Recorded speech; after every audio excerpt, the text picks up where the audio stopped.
ನಿಖಿಲ್ ಕುಮಾರಸ್ವಾಮಿ ಅವರಿಗೆ ಏನು ಅನುಭವ ಇದೆ ಅಂತ ನಮ್ಮ ಸರ್ಕಾರದ ಮೇಲೆ ಆರೋಪ ಮಾಡ್ತಾರೆ ಅಂತ ಶಾಸಕ ಕೆಎಂ ಉದಯ್ ತಿಳಿಸಿದ್ದಾರೆ. ಮದ್ದೂರು ತಾಲೂಕಿನ ಕೊಳಗೆರೆ ಗ್ರಾಮದಲ್ಲಿ 5 ಕೋಟಿ ರೂಪಾಯಿ ವೆಚ್ಚದ ರಸ್ತೆ ಅಭಿವೃದ್ಧಿ ಕಾಮಗಾರಿ ಸೇರಿದಂತೆ ಹಲವು ಕಾಮಗಾರಿಗಳಿಗೆ ಗುದ್ದಲಿ ಪೂಜೆಯನ್ನು ನೆರವೇರಿಸಿ ಅವರು ಮಾತನಾಡಿದರು. ರಾಜ್ಯ ಬಜೆಟ್ ಬಗ್ಗೆ ಜೆಡಿಎಸ್ನ ರಾಜ್ಯ ಯುವ ಘಟಕದ ಅಧ್ಯಕ್ಷ ನಿಖಿಲ್ ಕುಮಾರಸ್ವಾಮಿ ಅವರು ರಾಜ್ಯ ಸರ್ಕಾರವು ರಾಜ್ಯದ ಜನತೆಯ ಮೇಲೆ ಸಾಲದ ಹೊರೆಯನ್ನು ಹೆಚ್ಚು ಮಾಡಿದೆ ಅಂತ ಆರೋಪ ಮಾಡಿರುವುದರ ಬಗ್ಗೆ ಸುದ್ದಿಗಾರರು ಕೇಳಿದ ಪ್ರಶ್ನೆಗೆ ಪ್ರತಿಕ್ರಿಯಿಸಿ ಅವರು ಮಾತನಾಡಿದರು. ಅವರಿಗೆ ಏನಾದರೂ ಶಾಸಕರಾಗಿಯೋ ಅಥವಾ ಏನಾದರೂ ಜನಪ್ರತಿನಿಧಿಗಳಾಗಿ ಆಡಳಿತದಲ್ಲಿ ಕೆಲಸ ಮಾಡಿ ಅನುಭವವಿದ್ದು ಮಾತನಾಡಿದರೆ ಅದಕ್ಕೊಂದು ಅರ್ಥ ವ್ಯರ್ಥ ಆಯಿತೋ ಏನೋ ಅಂತ ವ್ಯಂಗ್ಯವಾಡಿದರು. ಮೈಸೂರು ವಿಶ್ವವಿದ್ಯಾನಿಲಯಕ್ಕೆ ರಾಷ್ಟ್ರೀಯ ಮಟ್ಟದಲ್ಲಿ ಉತ್ತಮ ಹೆಸರಿದ್ದು ಮಂಡ್ಯ ವಿವಿಯನ್ನು ಮೈಸೂರು ವಿವಿಯ ಜೊತೆಗೆ ವಿಲೀನ ಮಾಡ್ತಾ ಇರೋ ಬಗ್ಗೆ ತೀರ್ಮಾನಿಸಲಾಗ್ತಾ ಇದೆ ವಿನಃ ವಿಸರ್ಜನೆ ಮಾಡ್ತಾ ಇಲ್ಲ ಎಂದ ಶಾಸಕರು ಅದಕ್ಕೂ ಅಲ್ಪಸಂಖ್ಯಾತರಿಗೂ ನೀಡಿದ ಅನುದಾನ ಸಂಬಂಧ ಕಲ್ಪಿಸಿ ಮಾತನಾಡಿದ್ರೆ ಏನರ್ಥ ಅಂತ ಟೀಕಿಸಿದರು.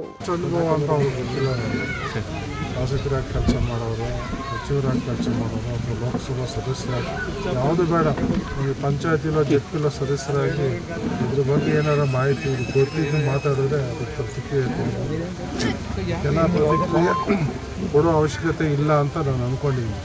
3 ಬಾರಿ ಸೋತಿ ಜನ ತಿರಸ್ಕರಿಸಿ ಕಳಿಸಿದ್ದಾರೆ. ಇಂಥವರೆಲ್ಲ ಈ ಸರ್ಕಾರನ ಟೀಕೆ ಮಾಡಿದ್ರೆ ಇದಕ್ಕೇನು ಮಾನ್ಯತೆಯೂ ಕೂಡ ಇರ್ತದೆ. ಇವತ್ತು ನಾವೆಲ್ಲ ಚಿಕ್ಕ ವಯಸ್ಸಿಂದ ತಿಳಿದಾಗೆ ಹಿಂದಿನವ್ರನ್ನ ನಾವು ಗಮನಿಸಿದಾಗ ಎಲ್ಲರೂ ಕೂಡ ಮೈಸೂರು ವಿಶ್ವವಿದ್ಯಾನಿಲಯದಲ್ಲಿ ಈ ಪದವಿಯನ್ನು ಪಡ್ಕೊಂಡವ್ರಿಗೂ ಒಂದು ಗೌರವ ಇದೆ, ದೊಡ್ಡ ದೊಡ್ಡ ಸ್ಥಾನದಲ್ಲಿದ್ದಾರೆ. ಮೈಸೂರು ವಿವಿ ಅಂದ್ರೇ ಒಂದು ಗೌರವ. ಅದನ್ನು ಅದಿರಲಿ, ಅದನ್ನ ಉಳಿಸ್ಬೇಕು ಅನ್ನೋದು ಅಷ್ಟೇ. ಮಂಡ್ಯದಲ್ಲಿ ನಮಗೂ ಮಂಡ್ಯಕ್ಕೂ ಎಷ್ಟು ದೂರ, ಮಂಡ್ಯಕ್ಕೂ ನಮಗೂ ಮೈಸೂರಿಗೂ ಎಷ್ಟು ದೂರ, ಅರ್ಧ ಗಂಟೆನೂ ಜರ್ನಿ ಇಲ್ಲ. ಸೊ ಏನಿದೆ ಅಂತ ಒಳ್ಳೆ ಹೆಸರುವಾಸಿಯಾದಂಥ ಯೂನಿವರ್ಸಿಟಿ ಇರುವಾಗ ನಮ್ಮ ಮಕ್ಕಳು ಅಲ್ಲೇ ಹೋಗಿದ್ದು ಹೆಸರು ತಗೊಳ್ಳೋದಕ್ಕಿಂತ ನಾವು ಹೊಸದ್ರಲ್ಲಿ ನಾವೇನೋ ಮಾಡ್ತೀವಿ ಅನ್ನೋದು ಅಂತ ಒಳ್ಳೆ ಇದಲ್ಲ. ಏನು ಅದನ್ನೇನು ಮುಚ್ಚಿ ಏನು ಕ್ಲೋಸ್ ಮಾಡಿಬಿಡ್ತಾಯಿಲ್ಲ, ನಡೆಸೋಕ್ಕಾಗಲಿ. ಅದನ್ನು ಮರ್ಜ್ ಮಾಡಿ ಉತ್ತೇಜನವನ್ನು ಕೊಡುವಂಥ ಕೆಲಸ ಸರ್ಕಾರ ಮಾಡ್ತಾರೆ.